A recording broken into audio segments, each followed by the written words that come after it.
hoje não há cidadão nenhum em Angola que afirme que tem confiança na justiça.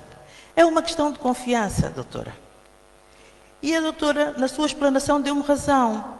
Diz que é juíza há 13 anos e que passou por 4 presidentes do Conselho Superior da Magistratura e que nunca se sentiu pressionada, mas que tinha que fazer uma referência especial ao seu doutor Rui Ferreira.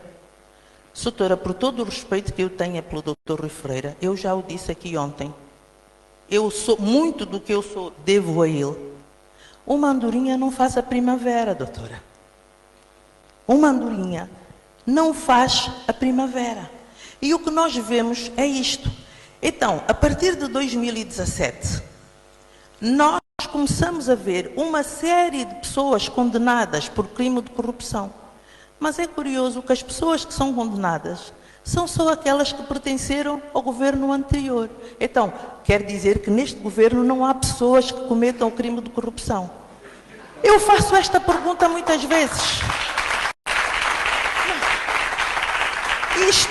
Isto denota, doutora, uma falta de independência dos tribunais. Isto denota uma falta de independência dos tribunais.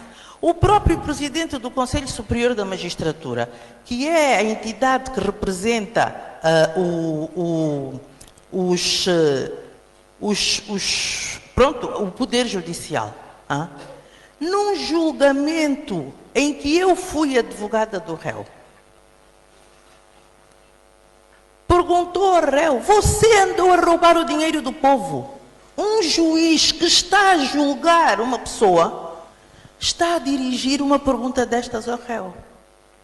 Doutora, eu tenho 1000 exemplos que lhe podia invocar aqui da falta de independência dos juízes. Olha, um dos exemplos que eu lhe vou citar. Nós temos uma magistrada neste momento que é sujeita de um processo disciplinar. Sabe porquê? Porque votou de vencido numa deliberação em que um colega estava a ser julgado no Conselho Superior da Magistratura. E como não concordou com a decisão que estava a ser proposta, foi-lhe instaurado um processo disciplinar. Haverá alguma independência nisto? Nós temos uma veneranda conselheira que decidiu um caso de impugnação de um ato administrativo no Tribunal Supremo e foi-lhe instaurado um processo disciplinar. Acha que não está ameaçada a independência dela? Olha, doutora, eu vou lhe dar um exemplo. Ontem, enquanto o doutor Rui Ferreira falava, eu disse ao doutor Rui Ferreira por que razão é que achava que se tinha alterado a lei do processo constitucional. Não é? E até invoquei aqui o processo que motivou esta alteração, que foi o processo da Direção dos Serviços de Imigração e Estrangeiros. Doutora, naquele processo, e eu posso falar livremente dos 2 processos porque ambos estão findos. Se não tivessem findos, eu talvez não pudesse falar neles. Naquele processo, o Tribunal Constitucional declarou inconstitucional o julgamento e anulou, o doutor Rui Ferreira confirmou, porque a nossa argumentação era no sentido de que o relatório do IGAI não podia servir de corpo de delito. Ora, eu tive um processo recente, que também já terminou, do doutor Augusto Tomás, em que eu invoco exatamente os mesmos factos. E junto, inclusive, ao acórdão do Tribunal Constitucional. E o Tribunal Constitucional não declarou inconstitucional desta vez. Por que será? Portanto, como é que o mesmo tribunal, doutora, alguns juízes até eram os mesmos. Das duas, uma. Ou os juízes que da primeira vez concordaram agora tinham que votar de vencido ou vice-versa. E não. A senhora quer que eu acredite na independência dos tribunais assim? É a minha experiência. É a minha experiência. E são 30 anos, não são 30 dias, doutora. Há exceções. Doutora, eu não tomei a parte pelo todo. Eu estou a falar no sistema, na credibilidade que o sistema de justiça suscita aos cidadãos. Eu sou advogada, eu recebo um monte de investidores estrangeiros. Muitos dos meus clientes não aceitam investir em Angola. Quando ouvem dizer que aqui há uma lei da apropriação pública, que no dia que alguém entender que quer uma coisa que é tua, pode pegar e apropriar a tua coisa. E o problema é que os tribunais que tinham a obrigação de não caucionar isto e de tutelar e defender os interesses dos cidadãos, concorda, cauciona injustiças. Isso é muito grave, doutora. Isso é muito grave. Eu não me habituei, nem fui criada a conviver com injustiças. E estou muito triste. Eu hoje estava a dizer, eu tenho vergonha às vezes de dizer que sou advogada em Angola. Sinto-me impotente em algumas situações. Sinto-me impotente em algumas situações. Mas olha, doutora, uma coisa é certa. Os processos, felizmente para nós, ficam escritos.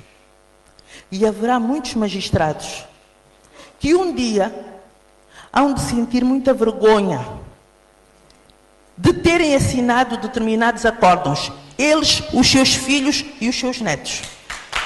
Como ficaram, como aconteceu no tempo do nazismo. Como aconteceu no tempo do nazismo.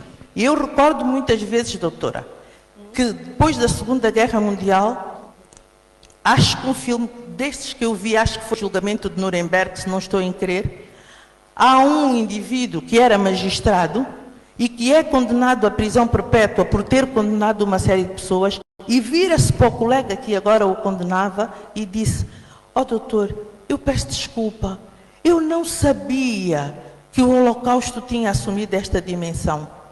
E o juiz virou-se para ele e disse: "Pois só assumiu quando uma pessoa como o senhor, juiz que tinha a possibilidade de defender os inocentes e os injustiçados, condenou à morte pessoas que sabia estarem inocentes." É disto que eu falo, doutora. É só de justiça e de independência. Mais nada. Quanto a si, continuo a merecer todos os meus créditos e peço-lhe que continue nessa linha e que consiga outros colegas que, para agirem como age a sua doutora. Quanto ao doutor Rui Freire, eu não preciso dizer mais nada. Acho que já lhe disse tudo. Obrigada.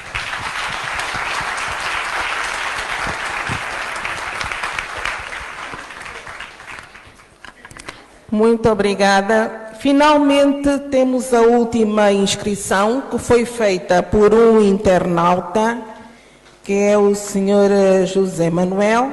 A questão é endereçada ao Dr. Onofre dos Santos e tem o seguinte teor: não fará sentido entre nós uma progressiva sensibilidade a uma espécie de common law que venha a dar maior atenção ao direito costumeiro substancial, procedimental e orgânico? Esta é a questão endereçada ao Dr. Onofre dos Santos.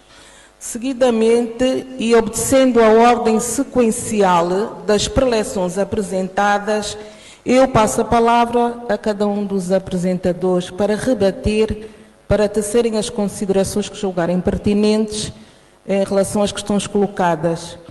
Queria fazer apenas um reparo que estamos a ser fustigados devido ao tempo, mas o que nós tentamos fazer aqui é ir buscar um bocado de equilíbrio, uma vez que fomos sendo um pouco condescendentes em relação a uns e, de facto, não fazia muito sentido não mensurarmos da mesma forma a preleção dos demais. Então, passo a palavra ao Dr. Iracema Azevedo. A palavra é sua.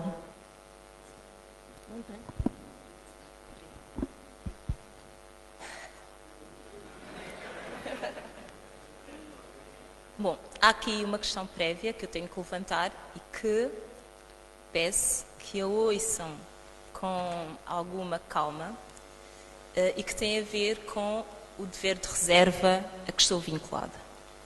E este dever de reserva a que estou estatutariamente vinculada significa que há muitas das questões que foram aqui colocadas e relativamente às quais eu irei abster-me de tecer qualquer comentário que seja.